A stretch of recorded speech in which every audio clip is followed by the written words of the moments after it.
ये कहानी fear files की एक सच्ची घटना पे आधारित है। ये घटना एक छोटी सी बच्ची जिसका नाम सुहाना था उसके साथ घटी थी।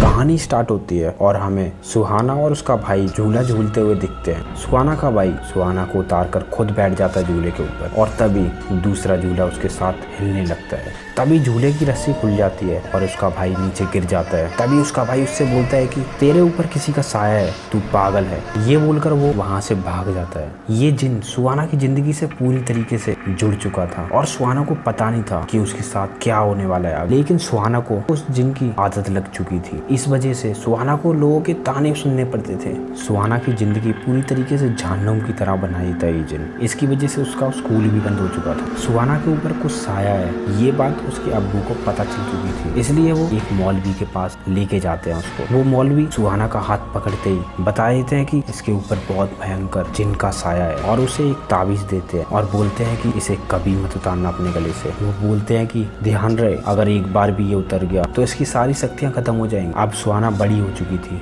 मगर वो जिन अभी भी उसके साथ रहता था मगर उसके पास नहीं आ पाता था क्योंकि उसने ताबीज नहीं उतारा था। सुहाना के अब्बू सुहाना की शादी के लिए बहुत ही ज़्यादा परेशान थे क्योंकि सबको पता चल चुका था कि सुहाना के ऊपर कोई जिन है। इसलिए कोई भी लड़का उससे शादी करने के लिए तैयार नहीं था। कुछ दिनों बाद सुहाना की छोटी बहन को लड़के वाले देखने आते हैं। जब उस लड़के को पता चलता है कि सुहाना की छोटी बहन 10th के एग्जाम दे रही है तो वो लड़का शादी के लिए मना कर देता है। जब सुहाना सभी को चाय देने आती है तभी इम्तियाज को उसको देखकर पहली नजर में ही प्यार हो जाता है। तभी इम्तियाज पूछता है कि यही है रूही। तभी मना कर देते हैं और बोलते हैं कि ये तो बड़ी बहन है उसकी सुहाना। इम्तियाज सुहाना से शादी के लिए बोलता है। तभी सुहाना के अब्बू खुश हो जाते हैं। तभी इम्तियाज की माँ मना कर देती है, कहती है कि इसके ऊपर तो जिन का साया है। इम्तियाज जिन वगैरह पे विश्वास नहीं करा करता था। फिर कुछ दिनों बाद इनका निकाह हो जाता है मगर ये बात जिन को पसंद नहीं आती। तभी सुहागरात वाली रात को इम्तियाज सुहाना के पास जाने की कोशिश करता है। तभी जिन वहीं पड़ोस में आग लगवा देता है। तभी वो वहाँ पे पहुँच जाता है लोगों की जान बचाने के लिए।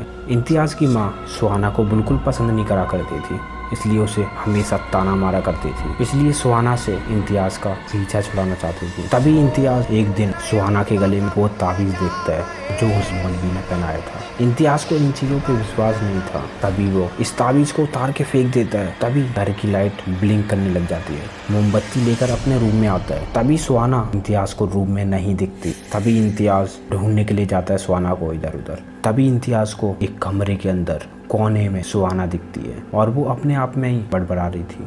तभी इम्तियाज सुहाना को अपनी तरफ करता है। उसका भयानक चेहरा और बड़ी बड़ी आंखें देखकर डर जाता है। तभी सुहाना बेहोश होकर गिर जाती है। जब सुहाना को हॉस्पिटल लेके आते हैं तो डॉक्टर बोलती है कि सुहाना को मिर्गी के दौरे पड़े थे। तभी इम्तियाज ट्रीटमेंट करवा के सुहाना को घर ले आता है। इम्तियाज को काम से दिल्ली जाना था, इसलिए वो सुहाना को बताता है कि मैं दिल्ली जाऊंगा, लेकिन सुहाना भी उसके साथ चलना चाहती थी। इम्तियाज सुहाना से बोलता है कि हम कुछ दिनों में दिल्ली में एक फ्लैट लेने वाले हैं, फिर हम वहीं पे शिफ्ट हो जाएंगे। तभी इम्तियाज सुहाना के पास जाता है। ये बात जिनको पसंद नहीं आती। तभी उसकी मम्मी को दौरे पड़ने लग जाते हैं। इम्तियाज अपनी मम्मी की देखभाल करने के लिए उनके रूम में जाता है। जब वो अपने रूम में वापस आता है तो सुहाना सो चुकी थी।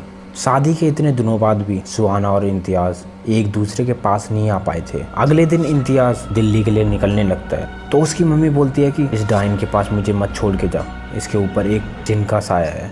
इम्तियाज कहता है कि ये जैसे भी है तुम्हारी बहू है और इन वहम की बातों को अपने मन से निकाल दो, और ये कहकर वहाँ से चला जाता है। तभी सुहाना को वही ताबीज दिखता है और उसे उठाकर वो पहन लेती है मगर सुहाना को पता नहीं था कि इसके अंदर अब शक्तियाँ नहीं रही हैं। तभी इम्तियाज वापस आ जाता है और ये देखकर उसकी माँ और उसकी बीवी दोनों खुश हो जाती है। तभी इम्तियाज बोलता है कि बॉस ने मेरी छुट्टियाँ बढ़ा दी हैं, इसलिए मैं कुछ और दिन यहाँ पे रहूँगा। इम्तियाज की माँ कहती है कि तू सही आ गया, वरना मैं इस चुड़ैल की शक्ल देखते ही देखते मर जाती।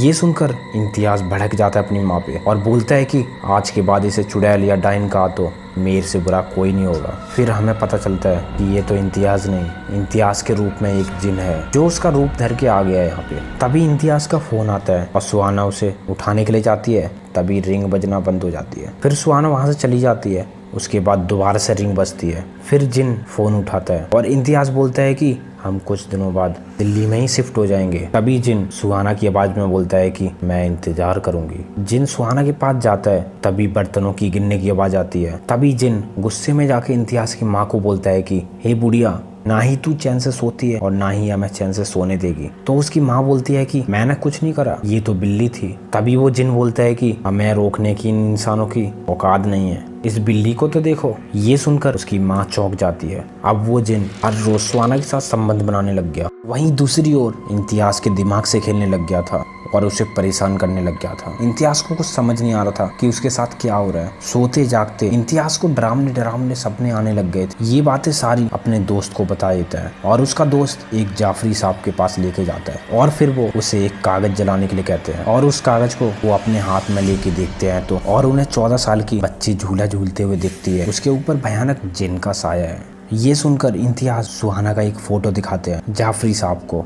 वो फोटो देखकर वो सब समझ जाते हैं। जाफरी साहब बोलते हैं कि ताबीज की वजह से वो जिन उससे दूर था, वरना वो तुमसे उसका निगाह होने ही नहीं देता। मगर अफसोस की बात यह है कि उस ताबीज की ताकत अब खत्म हो चुकी है और उस जिन ने दोबारा से कब्जा कर लिया तुम्हारी बीवी। सभी लोग इम्तियाज के घर निकल लेते हैं और ये बात जिन को पता चल जाती है। वो जिन उस कार के ड्राइवर को जिन वश में करके उसका एक्सीडेंट करवा देता है। वो ड्राइवर मर जाता है और वो तीन कैसे भी करके बच जाते हैं। इम्तियाज अकेले ही घर के लिए भागने लगता है तो जाफरी साहब बोलते हैं कि इसमें तुम्हारी जान को खतरा है। वो इम्तियाज जाफरी साहब की बात नहीं मानता और वो घर के लिए निकल जाता है। जैसे ही इम्तियाज घर की तरफ पहुंचता है तभी जिन अपनी शक्तियों से उसको जमीन में गाड़ देता है और मार देता है उसको। जाफरी साहब और उसका दोस्त वहां पे पहुंचते हैं तो वैसे ही जाफरी साहब को पता चल जाता है कि यहाँ पे क्या हुआ था और वो जमीन खोद के देखते हैं तो वैसे ही उनको इम्तियाज की लाश मिलती है। वहाँ पर उनको जिन भी दिखता है और वो पास आकर बोलता है कि अगर तुम्हें अपनी जान बचानी है तो यहाँ से भाग जाओ, वरना। वहीं जाफरी साहब उस जिन को कैद करने की प्रक्रिया शुरू कर देते हैं और रिहान से बोलते हैं कि सुहाना को मेरे पास ले आओ। और रिहान सुहाना से मिलता है और सारी घटना उसको बताता है। वो बोलता है कि इम्तियाज नहीं रहा और ये जिन आपके साथ है। सुहाना उसकी बात पे विश्वास नहीं करती मगर सुहाना को इम्तियाज पे शक भी था क्योंकि उसका बर्ताव पूरी तरीके से बदल चुका था।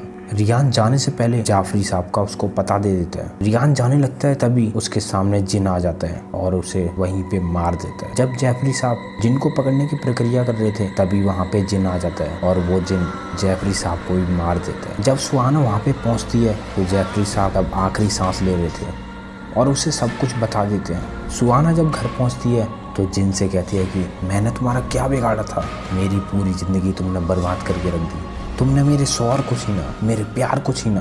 तुम्हें मुझसे प्यार है ना, मैं इस शरीर को ही खत्म कर दूंगी, फिर प्यार करना मेरी जली हुई राख से। ये कहकर सुहाना किचन में चली जाती है और अपने ऊपर पेट्रोल छिड़कने लगती है और जिन आकर सुहाना को रोकने लगता है और कहता है कि ये सब मैंने तुम्हें पाने के लिए किया था, तुम्हारे बिना नहीं रह सकता मैं। सुहाना मानती नहीं है और आग लगाने लगती है।